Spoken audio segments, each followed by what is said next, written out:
మెహర్ రమేష్ అన్ని రాడ్ సినిమాలు తీసిండు, అన్ని ఫ్లాప్ సినిమాలు తీసిండు. నెక్స్ట్ సినిమా మా మెహర్ రమేష్తో హీరోది అంటే మట్టికే అందరూ కూడా గుడ్డలు చింపేసుకుంటారు అనమాట. కానీ ఆయన యొక్క విజనరీ, ఆయన యొక్క ఫ్యూచర్ ప్రొడక్షన్ మీకైతే తెలియదు అనమాట. మీ అందరికీ తెలుసు అనమాట. వారణాసి సినిమాలో మన మహేష్ బాబు గారి పేరు రుద్ర అనమాట.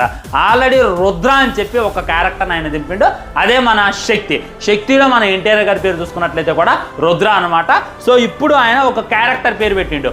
అదే క్యారెక్టర్ పాన్ ఇండియా లెవెల్లో రుద్ర అనేటటువంటి పవర్ఫుల్ క్యారెక్టర్ లాగా మన ముందుకైతే రాబోతుంది.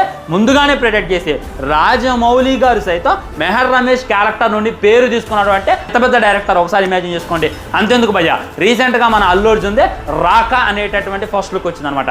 అసలు ఈ రాకా అనేటటువంటిది ఎక్కడి నుండి తీసుకున్నారు అని అంటే చాలా మంది రాకాసి నుండి రాకా అని చెప్పి అంటున్నారు. అది కానే కాదనమాట.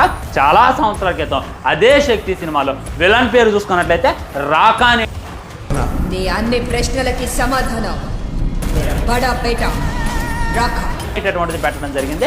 అక్కడ ఆ రాకానే మన అట్లీ అయినా మన అల్లు అర్జున్ గారిని ఇన్స్పైర్గా తీసుకొని డైరెక్ట్గా వాళ్ళ సినిమా పేరే రాకా అనేటటువంటి టైటిల్ పెట్టుకున్నారు. దట్ ఈజ్ మెహర్ రమేష్ అనమాట. చాలామంది ఆయన ట్రోల్ చేస్తారులే కానీ ఆయన యొక్క విజనరీ, ఆయన యొక్క ఫ్యూచర్ ప్రొడక్షన్ తెలియక ఇలా చేస్తారు. నిజంగా మీరు గ్రేట్ భయ్యా. కానీ సినిమాలు కొద్దిగా కరెక్ట్ చేస్తే మట్టికి ఈ రోజుల్లో మన రాజమౌళి గారితో పాటు, మన అట్లీ గారితో పాటు ఇంకా పెద్ద పెద్ద డైరెక్టర్ల పక్కన కుర్చీ వేసుకొని కూర్చునే వాళ్ళే. కానీ బ్యాడ్ లక్, మీ కుర్చీని ఎవరో వెనకనూ లాగేసేదా.